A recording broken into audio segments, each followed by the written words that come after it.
साईं की बात। बच्चे, आने वाले दिनों में ना तुम्हें एक बहुत अच्छी खुशखबरी तुम्हारे कानों तक पहुंचेगी, बहुत जल्दी मेरे बच्चे, तुम देखना। और एक बात कहूँ तुमसे, तुम जिन बातों को लेकर परेशान हो ना, बिल्कुल भी मत हो, बिल्कुल भी मत हो। क्योंकि क्या है ना, तुम्हारी ये आदत है कि तुमसे कोई अगर कुछ भी कह देता है ना, तो तुम उस बातों को लेकर ना बहुत गहराई तक चले जाते हो, बहुत सोचने लगते हो। वो मत सोचो, क्योंकि सारी बात ना यहाँ तुम्हारी सोच की है। अगर तुम्हारी सोच वहां तक नहीं सोचेगी ना, नकारात्मक नहीं जाएगी, तो तुम्हें अच्छा महसूस होगा। और मुझे पता है, तुमसे कहे गए अपशब्द, तुमसे किया गया लड़ाई झगड़ा अगर कोई बंद नहीं करता ना, तो तुम हमेशा परेशान रहते हो। और वहीं तुम्हारे आसपास अगर कोई लड़ाई झगड़ा ना हो, तुम्हारे आसपास कोई ऐसे शब्द ना हो जो बहुत गलत हो, तो वहां पर तुम्हें बहुत अच्छा महसूस होता है। तुम्हें वहां पर ना बहुत सकारात्मकता मिलती है। तुम वहां पर सारी समस्या को भूल जाते हो। तुम्हें इतना अच्छा लगता है, तुम बहुत खुशी से रहते हो, तुम्हारा मन अंदर से बहुत खुश रहता है। और वहीं अगर तुमसे कोई बात नहीं कही जाती, लेकिन किसी दो इंसानों के बीच में कोई भी लड़ाई झगड़ा चल रहा हो, आपस में बहस चल रही हो, या कुछ भी हो रहा हो ना, इसका असर तुम पर बहुत गहरा पड़ता है। तुम ना ये देख नहीं पाते, क्योंकि तुम्हें ना सकारात्मक माहौल में रहना बहुत पसंद है, तुम्हें शांति के माहौल में रहना बहुत पसंद है।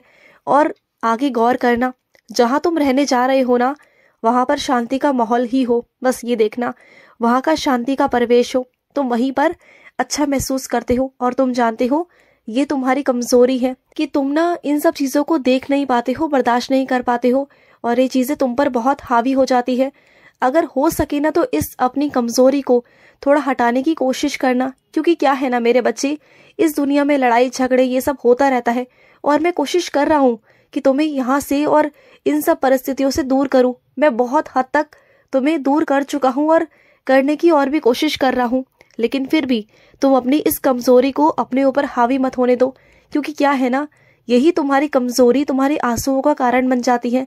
यही तुम्हारी कमजोरी ना तुम्हें बीमार कर देती है, रोगी बना देती है मेरे बच्चे। तो अपने आप को थोड़ा सा समझाने की कोशिश करो और अपनी इस कमजोरी पर काम करो, ठीक है ना।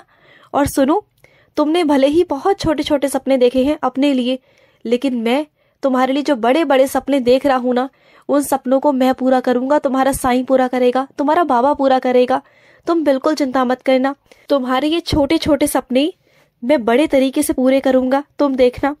और सुनो, तुम्हारा हृदय जहां पर जाने की कह रहा है ना, तुम्हारा मन पर लालच की ओर बढ़ रहा है। तुम्हारे मन में लालच है, लेकिन तुम्हारा लालच, तुम्हारा मन तुम्हें ना तुम्हारे हृदय की नहीं सुनने दे रहा। लेकिन तुम्हारा हृदय ना और तुम्हारी आंखें ये बह रही हैं, और ये बार बार महसूस कर रही हैं, क्योंकि कहीं से किसी जगह से तुम्हें बार बार बुलावा आ रहा है, और तुम्हें वहां पर बुलाया जा रहा है मेरे बच्चे, तुम्हें वहां जाना है। लेकिन तुम्हारा ये मन है ना, तुम्हारा मन ये तुम्हें भटकाने की कोशिश कर रहा है।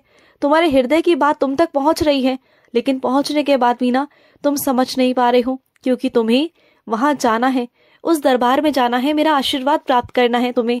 तुम्हें वहां जाना है मेरे बच्चे। तुम्हारे आंसू तुम्हें वहां पर खींच के ले जाना चाहते हैं, तुम्हारा हृदय तुम्हें वहां पर खींच के ले जाना चाहता है, क्योंकि वहां पर ना तुम्हें बहुत सारी कृपा मिलने वाली है। तुम्हें कृपा मिलेगी मेरे बच्चे। और ऐसा किसने कह दिया कि एक बच्चे पर मेरी कृपा होती है? ऐसा नहीं होता।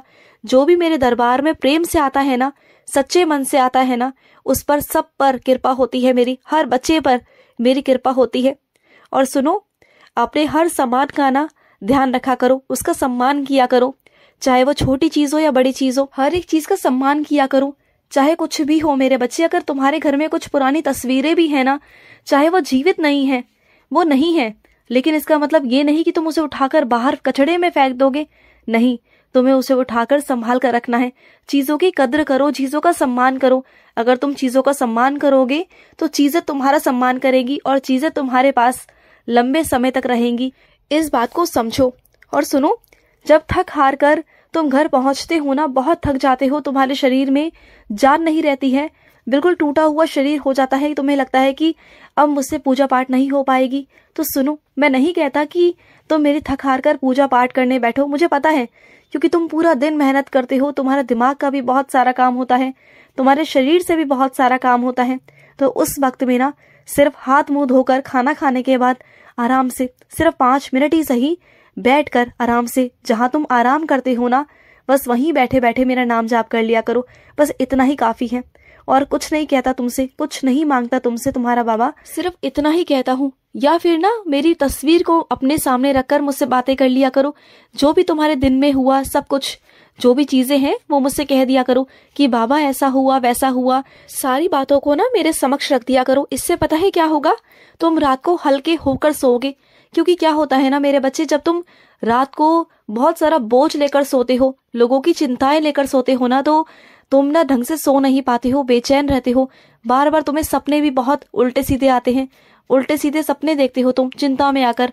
पर मैं ऐसा नहीं चाहता, मैं चाहता हूँ कि तुम सपने ना मेरे देखो, अच्छे अच्छे देखो, सकारात्मक देखो कि तुम्हारे जिंदगी में खुशियां आ रही हैं। ऐसे सपने तुम देखोगे तो ऐसा ही होगा, क्योंकि तुम्हारे सपनों को हकीकत मैं बनाऊंगा।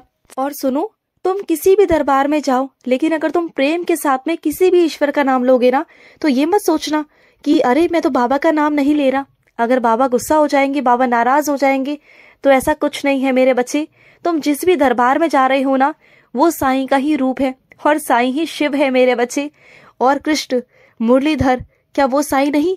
मुरलीधर भी तो साईं है ना, उनका नाम भी साईं है, मेरा नाम भी शिव है। सिर्फ रूप अलग है, नाम अलग है, लेकिन शक्ति एक है मेरे बच्चे, सिर्फ एक शक्ति है। तो मन में कोई वहम मत लाना, अपने मन को भटकाना मत मेरे बच्चे। तुम्हारा मन तुम्हें भटकाने की कोशिश करेगा, लेकिन तुम भटकना मत। और सुनो, जब तुम्हारे सर में दर्द होता है ना, तो तुरंत में दवाई मत खाया करो। मेरी उदी को ना अपने माथे पर लगा लिया करो, और मेरा नाम जाप किया करो, और उदी जल पी लिया करो, थोड़ी देर आराम कर लिया करो। उसके बाद देखना तुम्हें ना बहुत जल्दी आराम मिलेगा, तुम्हारे सर का दर्द जल्दी से ठीक भी हो जाएगा, और तुम ना ठीक भी रहोगे। दवाइयाँ खाने से तुम्हें नुकसान होगा, तो जितना हो सके ना तो दवाइयाँ मत खाया करो, कम से कम दवाइयाँ खाया करो। ज्यादा दवाइयाँ तुम्हारे लिए नुकसानदायक होती है मेरे बच्चे, तो समझना इस बात को। और सुनो, जो ग्रंथ तुम्हारे पास है मेरे बच्चे, तो उसे थोड़ा थोड़ा पढ़ना शुरू करो, उनका अध्ययन करना शुरू करो, पढ़ना शुरू करो। और एक बात कहूँ तुमसे, जैसे तुम दूसरों को समझते हो, दूसरे तुम्हें पढ़कर सुनाते हैं, या दूसरों को तुम समझने की कोशिश करते हो ना, तो वो तुम्हें बाहरी तौर पर उतना ही समझा पाते हैं जितना कि उन्हें पता है। लेकिन सब ना मेरे बच्चे वो ऊपर ऊपर सी बातें होती हैं, ऊपर की बातें होती हैं। जब तक तुम खुद नहीं पढ़ोगे तो अंदर की बातों को, अंदर की गहराइयों को, ऊपर वाले से तुम जुड़ नहीं पाओगे।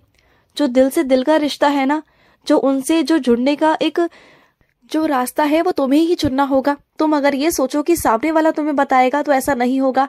सबका अपना अलग अलग तरीका होता है, सबका अपना अपना अलग अलग रास्ता होता है। अगर तुम ईश्वर को पाना चाहते हो, ईश्वर को प्राप्त करना चाहते हो, उनका ज्ञान चाहते हो ना, तो तुम्हें खुद उनके पास पहुंचना होगा, खुद उनका हाथ पकड़ना होगा, खुद उनके चरण पकड़ने होंगे, खुद से पढ़ना होगा, समझना होगा, तब जाकर तुम पकड़ पाओगे, तब तुम कुछ कर पाओगे।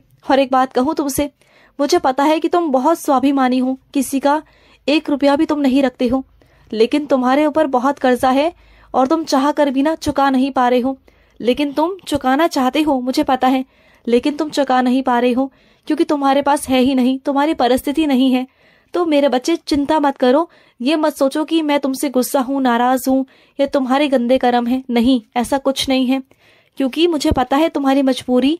लेकिन तुम चिंता मत करना, मैं तुम्हें दूंगा पैसे, जिससे कि तुम अपना कर्जा लौटा पाओगे, ठीक है ना? तुम मेरे बच्चे हो, और तुम्हें मैं कोई भी परेशानी नहीं आने दूंगा, बिल्कुल नहीं आने दूंगा। सब कुछ ठीक हो जाएगा, और सब कुछ तुम वापस कर पाओगे, जिसका जो भी है तुम वापस कर पाओगे। खुश रहो, मेरा बहुत सारा प्यार तुम्हें, बहुत सारा। खुश रहो। आज का मध्याह्न साई संदेश समाप्त हुआ।